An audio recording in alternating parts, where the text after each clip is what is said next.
Good morning, children. My name is K. Varalakshmi. I am working as a social CRT in KZBV, Anandapuram Mandalam, Visakhapatnam district. How are you, children? I think all are fine in your homes. Due to pandemic situation, please be safe in your homes and listen carefully. Online classes daily. Stay home, stay safe. Today we are going to discuss about the topic production and employment.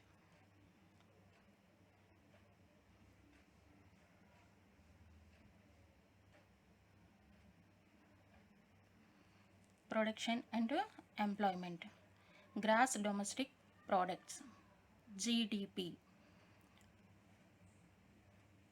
ప్రజలు బ్రతకాలి అంటే ఏదో ఒక పని చేస్తూ ఉండాలి. అంటే ప్రజలు తమ జీవనోపాధి కోసం రకరకాల పనులను చేస్తూ ఉంటారు. కొంతమంది అగ్రికల్చర్ అంటే వ్యవసాయ సంబంధిత పనుల్ని చేస్తూ ఉంటారు. ఇండస్ట్రీ కొంతమంది పరిశ్రమలలోని పనుల్ని చేస్తూ ఉంటారు. Total value of goods and services కొంతమంది ఒక దేశంలో ఉత్పత్తి అయిన వస్తు సేవలను కూడా మనం ఈ గ్రాస్ డొమెస్టిక్ ప్రోడక్ట్స్ కింద చెప్పవచ్చు. రూరల్ అర్బన్ ఏరియాస్ పల్లెటూరు పట్టణ ప్రాంతాల్లో కూడా ఈ గ్రాస్ డొమెస్టిక్ ప్రోడక్ట్లో ఆదాయాన్ని సమకూర్చడానికి ఉపయోగపడుతుంది. Unorganized sector. Unorganized sector means అవ్యవస్థీకృత రంగము. అంటే ఇక్కడ పనిచేసేవారికి నియమ నిబంధనలు ఏమీ కూడా ఉండవు.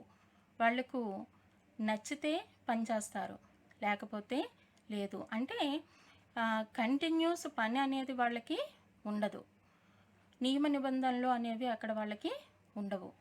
ఆర్గనైజ్డ్ సెక్టార్ ఇక్కడ ప్రభుత్వ సంస్థల్లోని మరియు ఇతర రంగాల్లో కూడా ఒక నియమ నిబంధనతో కూడిన పనులను వీళ్ళు చేస్తూ ఉంటారు ఆర్గనైజ్డ్ సెక్టార్లో. సర్వీసెస్ అంటే వీళ్ళు వివిధ రకాల సేవలని ప్రజలకి అందజేస్తూ ఉంటారు. ఈ వీట అన్నిటి ఫలితంగా ఈ గ్రాస్ డొమెస్టిక్ ప్రోడక్ట్స్ అనేవి ఉత్పత్తి అవటం జరుగుతుంది.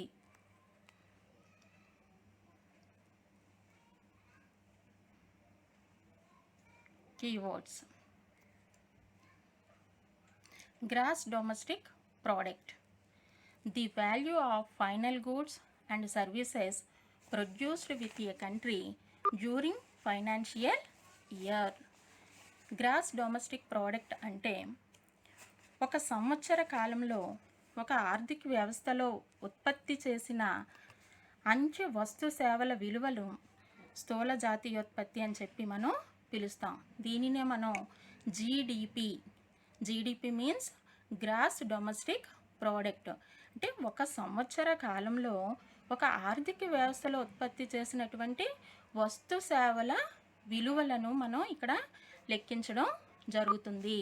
అంటే ఈ వస్తు సేవల ఉత్పత్తి విలువని మనం లెక్కిస్తాం కదా. అది ఏ రూపంలో లెక్కిస్తాము అంటే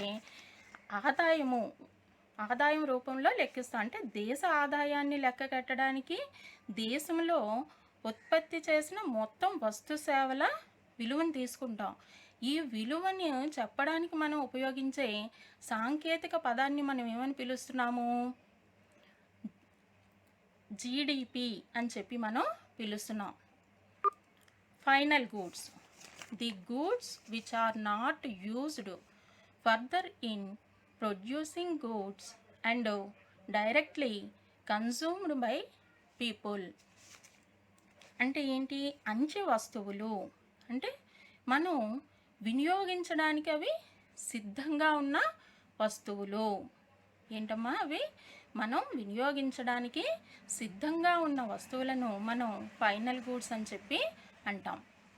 sectoral goods. The capital goods are called sectoral goods. The goods which provide machinery and equipment to industrial and agricultural sectors are known as capital goods.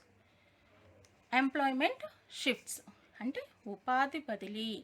The shifting of the working population from primary sector occupations to industrial and service sector is called employment shift. దీనిని మనం ఉపాధి బదిలీ అని చెప్పి పిలుస్తాం. ఈ రంగంలో ఒక రంగం నుంచి వేరొక రంగానికి వీళ్ళు ఉపాధి బదిలీ అవుతూ ఉంటారంటే ఏదైనా ఇప్పుడు ఒక ఆర్థిక వ్యవస్థలో ఒక రంగంలో పనిచేస్తున్నారు, అది ఆర్థిక రంగంలో ఒక వ్యవసాయ రంగంలో కానీ వ్యవసాయ రంగంలో పనిచేసే వాళ్ళకి బెటర్ ఆపర్చునిటీగా ఇండస్ట్రీలో ఏదైనా ఉద్యోగం వచ్చిందనుకోండి, వారు ఏం చేస్తారు, ఈ వ్యవసాయ రంగం నుంచి వాళ్ళు పరిశ్రమ రంగానికి వెళ్ళడం జరుగుతుంది. ఇంకా స్కిల్స్ అవి ఉన్నవాళ్ళు అయితే ఇంకా మంచి ఉద్యోగాలకి వాళ్ళు వెళ్ళే అవకాశం ఉంటుంది. ఈ విధంగా వాళ్ళు ఒక రంగం నుంచి వేరొక రంగానికి బదిలీ కావడాన్ని మనం ఉపాధి బదిలీ అని చెప్పి పిలుస్తాం. దీన్నే మనం ఎంప్లాయ్మెంట్ షిఫ్ట్స్ అని చెప్పి పిలుస్తాం. Organised sector, those enterprises, places of work where the terms of employment and regular and the people have assured work. దీనిని మనం ఆర్గనైజ్డ్ సెక్టార్ అంటే వ్యవస్థీకృత రంగము. వ్యవస్థీకృత రంగము అంటే కొన్ని క్రమబద్ధ ప్రక్రియలు మరియు విధానాలు ఉండి నిర్వచనీయమైన పద్ధతిలో ఉత్పత్తి ఉపాధి కల్పనలున్న రంగము. ఉదాహరణకు భారీ పరిశ్రమలు అంటే ఇక్కడ పని చేసే వాళ్ళకి కొన్ని టైమింగ్స్ కానీ లేకపోతే రూల్స్ అండ్ రెగ్యులేషన్స్ అనేవి ఇక్కడ వ్యవస్థీకృత రంగంలోని ఉంటాయి. అన్ఆర్గనైజ్డ్ సెక్టార్ మీన్స్ అవ్యవస్థీకృత రంగము. These small and scattered units which have remained largely outside the control of the government, they do not follow the rules and regulations prescribed by the government. Here jobs are low paid and not regular. అవ్యవస్థీకృత రంగము. ఇక్కడ ఈ రంగంలో పనిచేసే వాళ్ళకి ఒక నియమ నిబంధనలు అంటూ కూడా ఏమీ ఉండవు. ఉద్యోగాల్లో కానీ జీతాల్లో కానీ ఒక నియమిత పద్ధతి లేని కార్మికులు కర్షకులు ఉండే చిన్న చిన్న సంస్థలను మనం అవ్యవస్థీకృత రంగంగా వర్గీకరిస్తాం. ఉదాహరణకు చేతి పనులు చేసేవాళ్ళు, చేనేత వస్త్రాలు నేసేవాళ్ళని, నెక్స్ట్ బీడీలు తయారు చేసేవాళ్ళని, ఇలాంటి చిన్న చిన్న సంస్థలకు చెందిన రంగాల్ని మనం అవ్యవస్థీకృత రంగంగా చెప్పొచ్చు.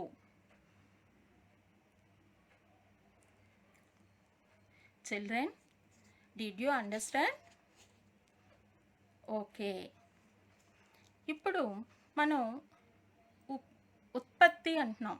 ఉత్పత్తి అంటే మనకి ఎలా వస్తుంది, ఆ ఉత్పత్తి రావడానికి ఆర్థిక వ్యవస్థలో ఎన్ని రంగాలు ఉన్నాయి ఏంటి అనేది ఇప్పుడు మనం చూద్దాం.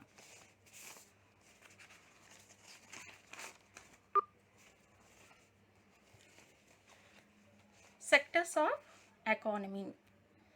The economy of any society can be best understood when it is classified into different components or sectors as they are more commonly known.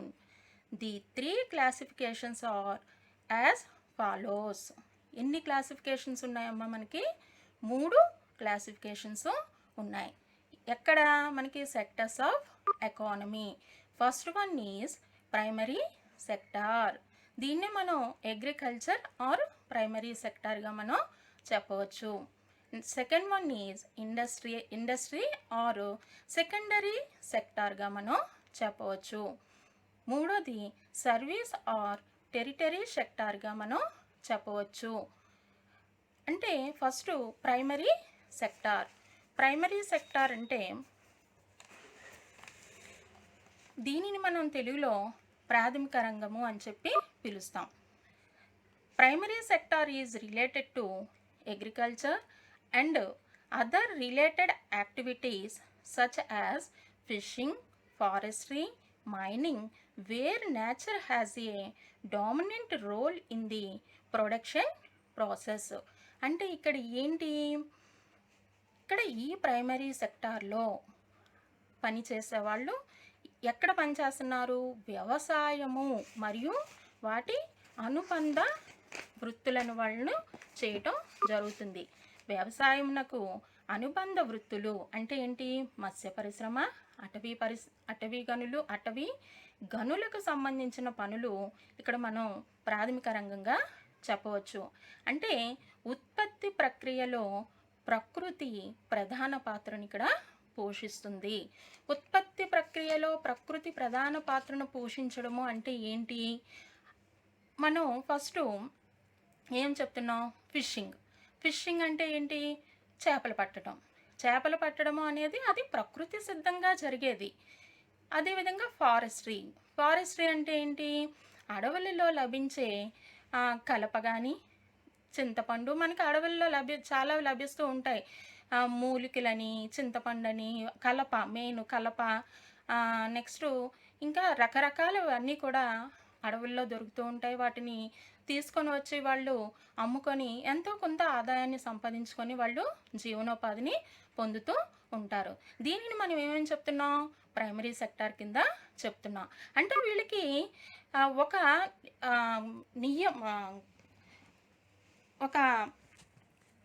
ఖచ్చితమైన జీతము అనేది వారికి ఉండదు ఇక్కడ. అదేవిధంగా మైనింగ్, గనులు త్రవ్వకము, బొగ్గు గనులు త్రవ్వడము, పెట్రోలియం తీయటం, ఇలాంటి వీటన్నిటినీ కూడా మనం ప్రైమరీ సెక్టార్ కింద చెప్పవచ్చు. సెకండరీ సెక్టార్లోని మనం ఏమని చెప్పవచ్చు,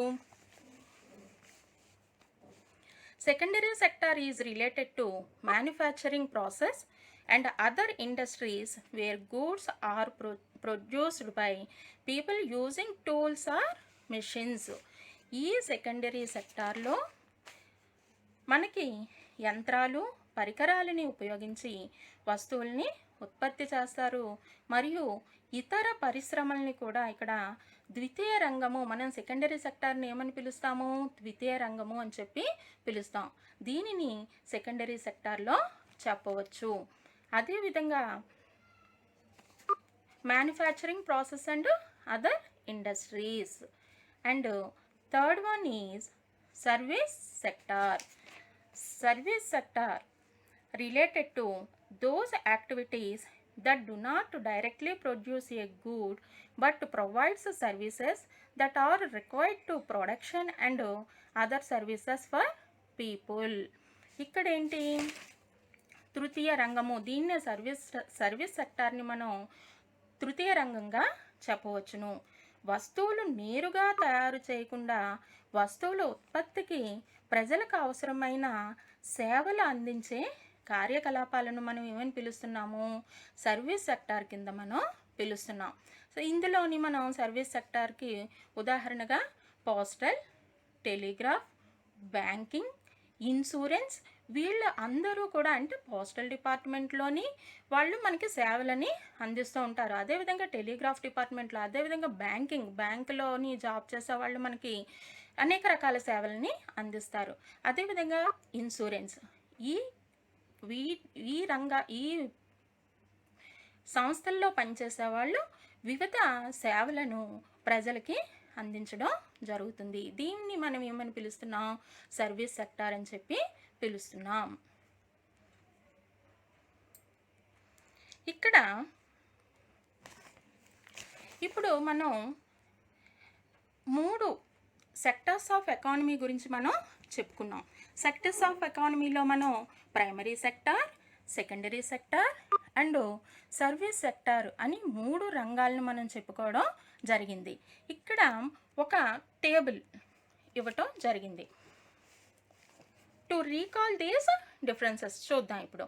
classify the following list of occupations under agriculture, industry and service sectors. Give reasons for your classification. ఇక్కడ కొన్ని ఇవ్వటం జరిగింది, కొన్ని ఆక్యుపేషన్స్ని ఇక్కడ ఇవ్వడం జరిగింది. దాన్ని మనం క్లాసిఫికేషన్ చెయ్యాలి. First one is tailor. Tailor ఏం చేస్తారు? This is a personal and domestic service, so it comes under service sector.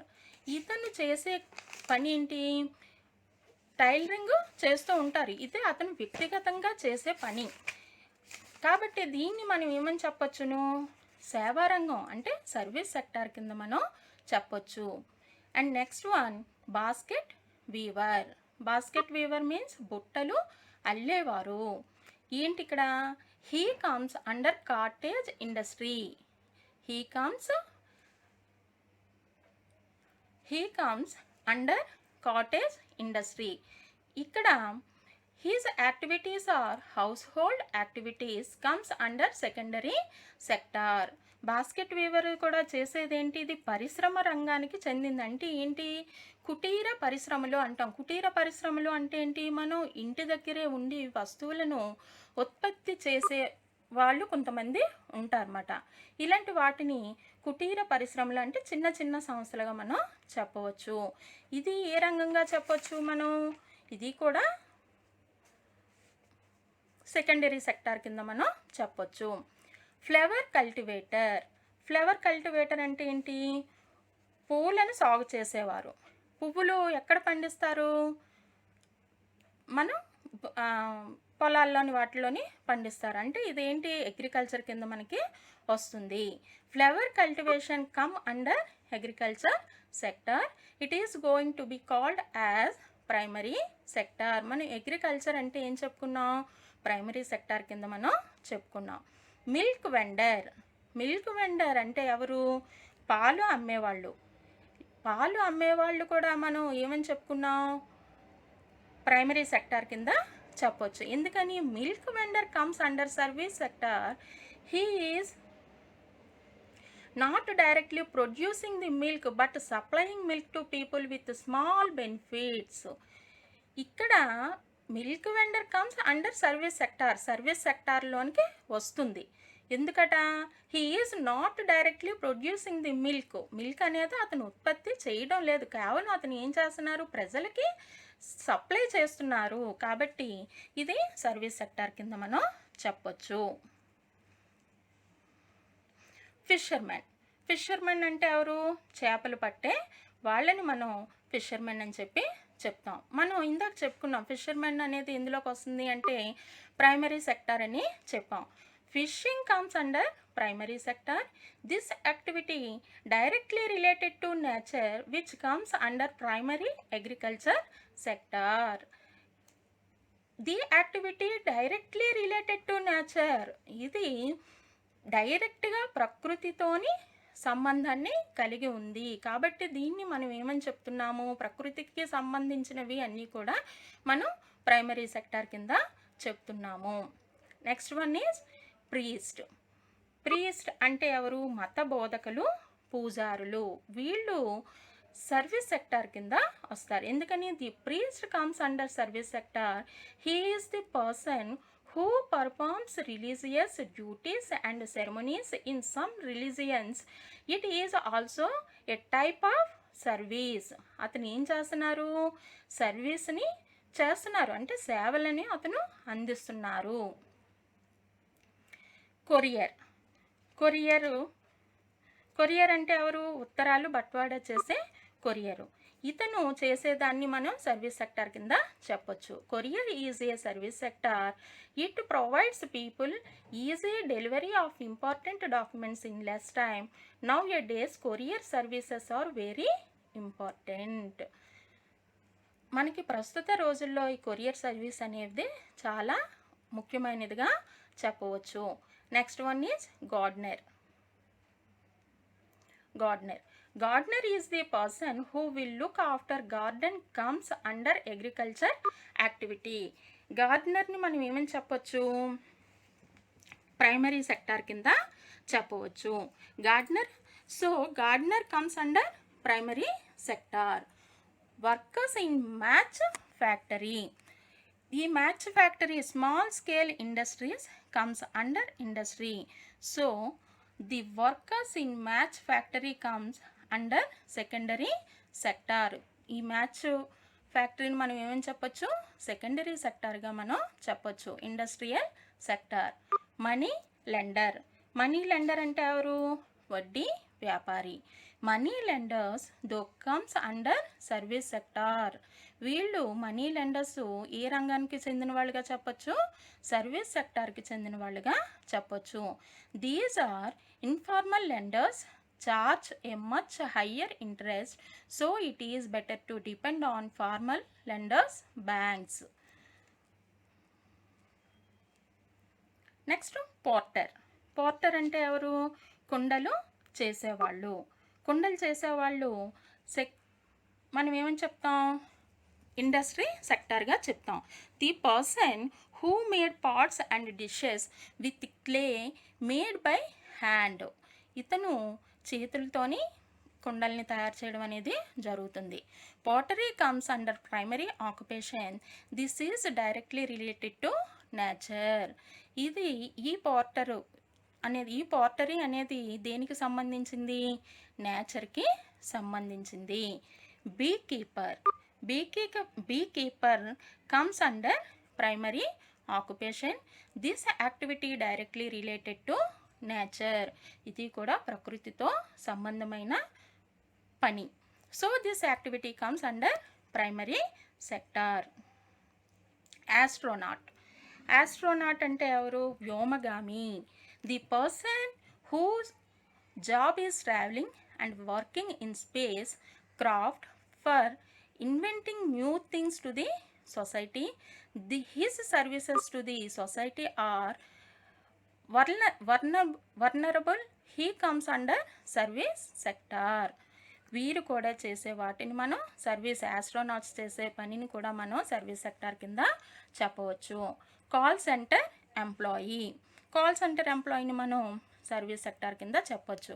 A call centre employee may give the information about bank deposits, hospital records etcetera which may be in far of.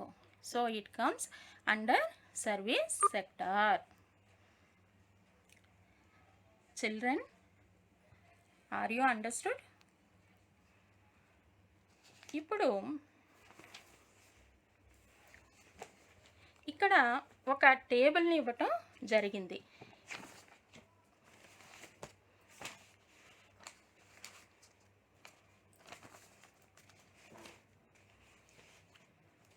ఇక్కడ ఒక టేబుల్ని ఇవ్వటం జరిగింది. The following table shows the percentage of workers employed in different sectors in India in 1972-73 and in 2009-10 after 37 years. ఇక్కడ మనకి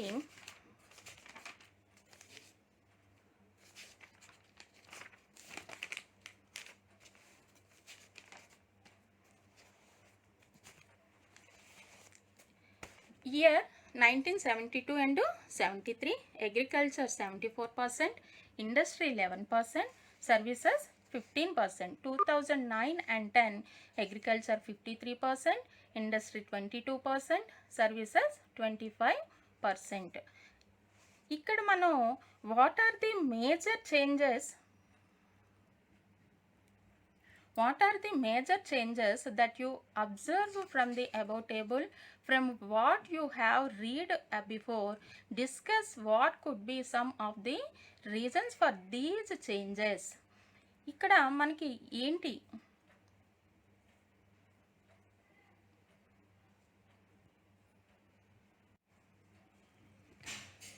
What are the major changes that you observe from the above table? ఇక్కడ మనం ఈ టేబుల్లోని ఎక్కువగా మార్పులు అనేవి ఎక్కడ వచ్చాయి? ఇక్కడ the above table shows the declination of the agriculture share in national income. There are two main causes for these changes. One is industrialization, second is more favor schemes for industrialization than agriculture. ఇక్కడ మనం ఈ టేబుల్ని చూసినట్టయితే అగ్రికల్చర్లో 1972 సంవత్సరంలో 74% మంది, 2009-10లో 53% మంది పనిచేశారు.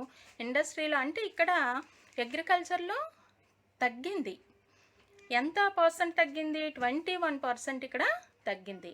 ఇండస్ట్రీలో 1972 and 73లో 11% work చేస్తే 11% ఉంటే అది 2009-10లో 22% ఉంది. అంటే ఇక్కడ 11% అనేది పెరిగింది.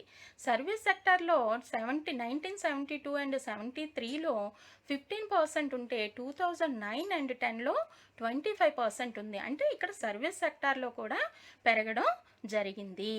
అంటే ఇక్కడ ఏంటి, ప్రాథమిక రంగంలోని ఉపాధి శాతం తగ్గడము, ద్వితీయ తృతీయ రంగాలు అంటే సెకండరీ సెక్టార్లోని ప్రైమరీ సర్వీస్ సెక్టార్లో కూడా ఇక్కడ పర్సంటేజ్ అనేది పెరిగిందంటే అక్కడ ఏంటి, అభివృద్ధి అనేది మనకి అక్కడ కనిపిస్తుంది. ఇక్కడ కొన్ని పిక్చర్స్ ఇవ్వడం జరిగింది. Observe the pictures and mention the sector which they belong to. ఇక్కడ చూడండి కొన్ని పిక్చర్స్ ఇచ్చారు. ఫస్ట్ పిక్చర్లో ఏంటి, అగ్రికల్చర్, అంటే సెకండ్ వన్ మైనింగ్, ఇక్కడ third one service sector and fourth one industrial sector. అంటే ఏంటి, secondary sector. First one is primary sector, second one is primary sector, third one is service sector and fourth one is secondary sector. ఈ పిక్చర్స్ని మనం ఇక్కడ రాయటం జరుగుతుంది. Next ఇక్కడ ఒక టేబుల్ని ఇవ్వటం జరిగింది.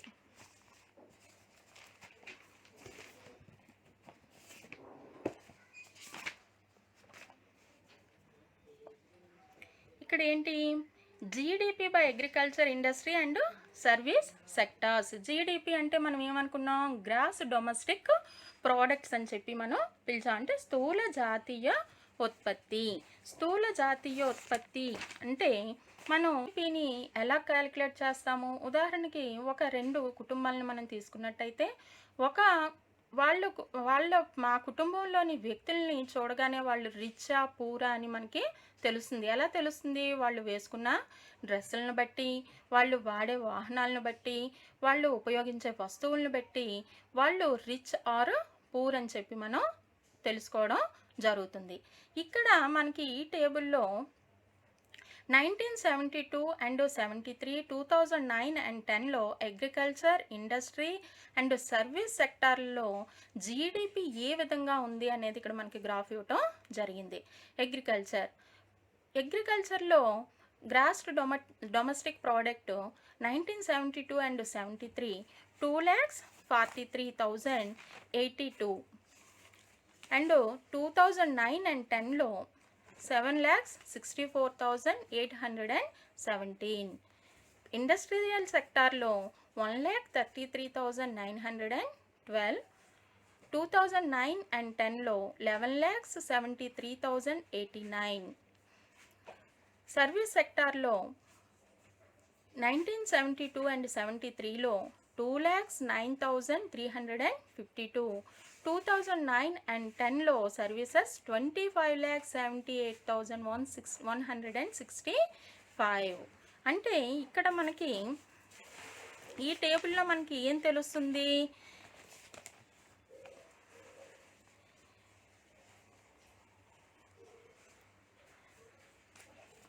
సర్వీస్ సెక్టార్లో మనకి ఎక్కువగా 2009 అండ్ 10లో పెరగడం తెలుస్తుంది.